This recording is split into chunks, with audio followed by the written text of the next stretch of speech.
कालरात्रि का श्राप। गांव से कुछ दूरी पर एक पुरानी जर्जर हवेली थी, जिसे लोग कालरात्रि हवेली कहते थे।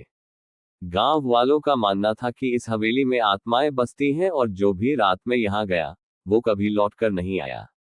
एक दिन चार दोस्त रोहित, अर्जुन, सीमा और प्रिया इस रहस्य को सुलझाने के लिए हवेली में जाने का फैसला करते हैं। रात के अंधेरे में वे धीरे धीरे हवेली की ओर बढ़े। चारों तरफ घना कोहरा फैला था और उल्लू की आवाजें गूंज रही थीं। जैसे ही उन्होंने दरवाजा खोला, एक जोरदार चीख गूंजी और ठंडी हवा का एक झोंका उनके चेहरे से टकराया। चारों दोस्तों ने डरते डरते हवेली के अंदर कदम रखा। चारों तरफ धूल और जाले लटके हुए थे। अंदर घुसते ही दरवाजा खुद ब खुद जोर से बंद हो गया, जैसे किसी ने बाहर से धक्का दिया हो। प्रिया ने घबराकर अर्जुन का हाथ पकड़ लिया। हमें यहाँ से लौट जाना चाहिए। अब जब आ ही गए हैं, तो थोड़ा और अंदर देखते हैं, रोहित ने साहस दिखाते हुए कहा। वे आगे बढ़े तो एक पुराना झूमर अचानक हिलने लगा और धूल नीचे गिरने लगी। हॉल के कोने में एक पुराना लकड़ी का झूला धीरे धीरे अपने आप हिल रहा था। सीमा ने कांपते हुए कहा, यहाँ कुछ बहुत गलत है। जैसे ही उन्होंने आगे बढ़कर झूले को छूने की कोशिश की, अचानक बिजली की तरह एक परछाई सामने की दीवार पर दौड़ गई। चारों ने एक दूसरे की ओर देखा, उनकी सांसें तेज हो गईं। तुम लोगों ने भी वो परछाई देखी? अर्जुन ने कांपती आवाज में पूछा। हाँ, और मुझे लग रहा है कि कोई हमें देख रहा है, सीमा ने धीरे से कहा। अचानक हवेली के अंदर धीमी खुरदुरी हंसी गूंज उठी। प्रिया ने कांपते हुए रोहित का हाथ पकड़ लिया। ये कौन है? कौन हंस रहा है? उनके पीछे रखी एक पुरानी अलमारी खुद ब खुद चरमराने लगी। रोहित ने हिम्मत करके अलमारी की ओर कदम बढ़ाया, लेकिन तभी अलमारी का दरवाजा जोर से खुला और अंदर से एक कंकाल नीचे गिर पड़ा। सीमा जोर से चीखी और सभी घबराकर पीछे हट गए। हवा में एक अजीब सी सर्द लहर दौड़ गई और चारों को लगा जैसे कोई अदृश्य ताकत उनके आसपास घूम रही हो। चारों दोस्त सिहर उठे। हवेली की हवा अब और भी भारी लग रही थी। हमें यहाँ से निकलना चाहिए, प्रिया ने घबराकर कहा। रोहित ने दरवाजे की ओर दौड़कर उसे खोलने की कोशिश की, लेकिन दरवाजा अंदर से बंद हो चुका था। ये कैसे हो सकता है? अर्जुन ने हैरानी से कहा। अचानक कमरे में धीमी धीमी फुसफुसाहटें गूंजने लगीं, जैसे कोई कई आवाजों में बात कर रहा हो। सीमा ने कांपते हुए चारों ओर देखा, ये आवाजें कहां से आ रही हैं?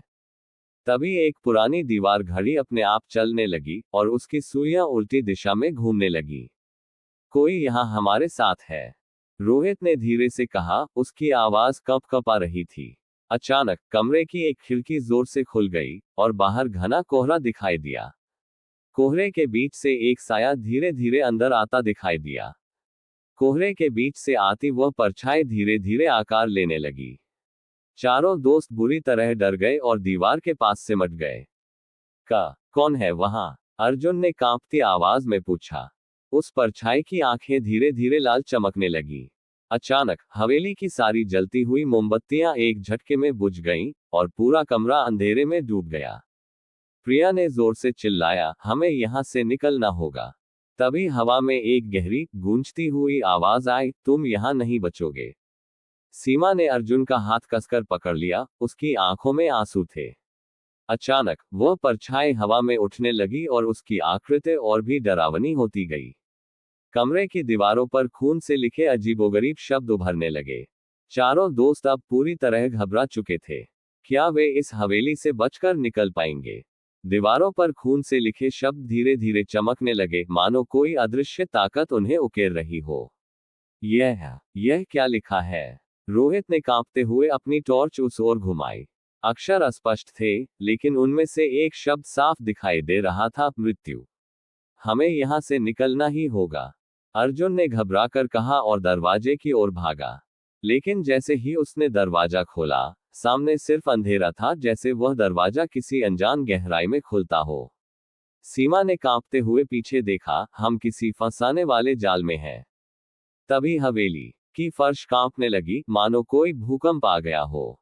अचानक कमरे के कोने से एक चीख गूंजी, लेकिन वहां कोई नहीं था। प्रिया ने रोहित की ओर देखा, ये हवेली हमें जिंदा नहीं छोड़ेगी। तभी हवेली के अंदर एक बड़ा आईना खुद ब खुद हिलने लगा, उसकी सतह काली धुंध में बदल गई। क्या ये कोई रास्ता है? अर्जुन ने घबराकर कहा। चारों दोस्त एक दूसरे की ओर देखने लगे। क्या यह उनकी आखिरी उम्मीद थी या फिर एक और मौत का जाल? चारों दोस्त उस अजीब आईने के सामने खड़े थे। उसकी काली धुंध धीरे धीरे घूम रही थी, मानो अंदर कोई छाया हिल रही हो। अगर यह कोई रास्ता है तो हमें इसे आजमाना चाहिए, अर्जुन ने डर और उम्मीद के मिश्रण में कहा। पर अगर यह हमें कहीं और फंसा दे, प्रिया ने कांपती आवाज में कहा।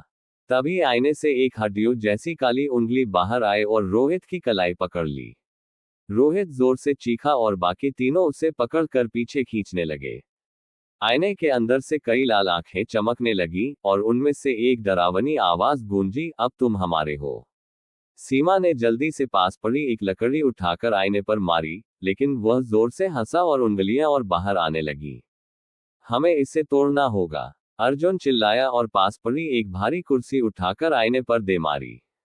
आईना जोर से चटका और अंदर की छायाएं अचानक दर्द से चीख उठी। एक भयानक झटके के साथ आईना फूट गया और हवेली अचानक हिलने लगी, मानो वह गिरने वाली हो। भागो, रोहित चिल्लाया और चारों तेजी से दरवाजे की ओर दौड़े। लेकिन जैसे ही वे दरवाजे के पास पहुंचे, सामने एक काली परछाई रास्ता रोककर खड़ी थी।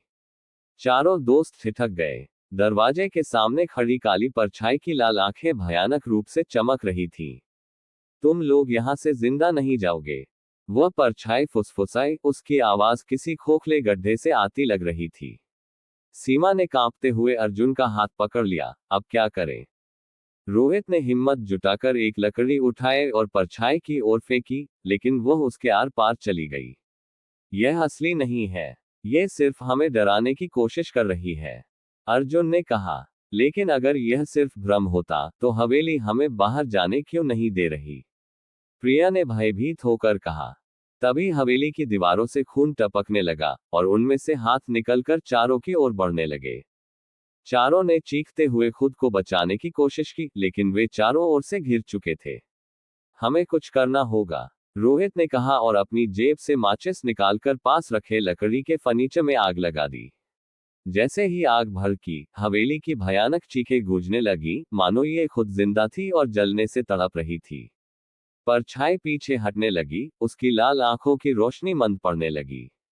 भागो, अर्जुन चिल्लाया और चारों ने दरवाजे की ओर दौड़ लगा दी।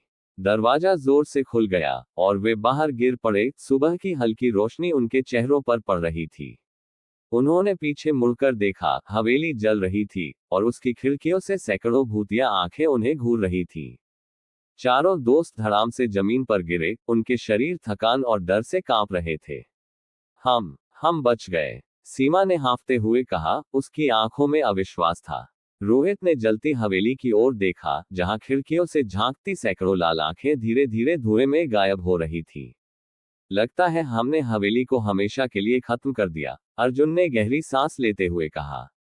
लेकिन तभी एक ठंडी हवा के झोंके ने उनकी उम्मीदें तोड़ दी। हवेली की जली हुई दीवारों पर धीरे धीरे वही खून से लिखे शब्द फिर से उभरने लगे। ये कैसे संभव है? प्रिया ने घबराकर कहा। अचानक हवा में वही गूंजती हुई आवाज सुनाई दी, कोई भी श्राप इतनी आसानी से नहीं टूटता। चारों के चेहरों से खून उतर गया। हवेली का श्राप अभी भी जीवित था। हमें यहां से दूर जाना होगा, अर्जुन ने कहा और चारों तेजी से सड़क की ओर भागे। जैसे ही उन्होंने गांव के बाहर कदम रखा, हवेली एक पल में पूरी तरह गायब हो गई, मानो वह कभी थी ही नहीं। क्या ये सब एक भ्रम था? रोहित ने कांपती आवाज में कहा। नहीं, एक बूढ़े गांव वाले की आवाज आई, जो उनके पास खड़ा था। वह श्रापित हवेली हर 100 साल में लौटती है और तब तक लौटेगी जब तक कि इसका रहस्य पूरी तरह उजागर न हो जाए। चारों दोस्त स्तब्ध खड़े रह गए। हवेली खत्म नहीं हुई थी, वो सिर्फ अगली शिकार की प्रतीक्षा कर रही थी। ये कहानी रहस्य और भय के साथ समाप्त हुई। दोस्तों, वीडियो अच्छी लगी हो तो लाइक, कमेंट और चैनल को सब्सक्राइब करना ना भूलें। धन्यवाद।